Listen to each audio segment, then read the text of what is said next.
এখানে মেইনলি যে প্রোগ্রামটা আছে ইউথ যারা ভোটার্স তাদেরকে নিয়ে তাদের যে ভোট দেবে এবং যারা 18 ইয়ার্স অলরেডি হয়ে গেছে তাদেরকে নিয়ে একটা অ্যাওয়ারনেস প্রোগ্রাম।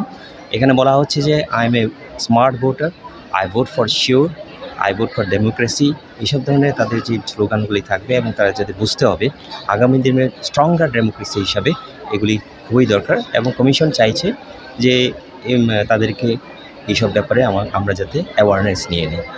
এরকম কোনো মানে অনুষ্ঠান করার পর মানে ভোটাররা কতটা হবে মানে হ্যাঁ, আমরা আশা করছি সেখানের মধ্যে যে এই যে আমাদের আইসিএ ডিপার্টমেন্ট থেকে উদ্যোগে যে প্রোগ্রামটা আজকে হচ্ছে সেটা অবশ্যই যে ইয়ংস ভোটার্সের মধ্যে weather it is boys or girls তাদের মধ্যে একটা উৎসাহ দেবে এবং তারা বুঝতে পারবে যে ডেমোক্রেসি কেন, ভোটিং রাইটটা কেন এবং কেন আমরা ভোট দেব এবং সরকার গঠনের ক্ষেত্রে তাদের কতটুকু তাদের রাইট আছে এবং তাদের কী দরকার এবং কেন দরকার এইসব তাদের একটা অ্যাওয়ারনেস আসবে বলে আমরা দৃঢ় প্রতিজ্ঞ এবং আশা করছি।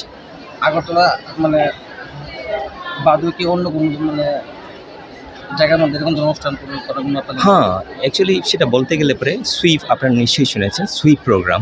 সেই সুইপ প্রোগ্রাম শুধু আগরতলার মধ্যে সীমাবদ্ধ নয়, সেটা প্রত্যেকটা ডিস্ট্রিক্টে 8টা ডিস্ট্রিক্টের মধ্যে আমরা যতদূর সম্ভব সেটাকে কমিশন থেকে একটা ফান্ড করা হয়।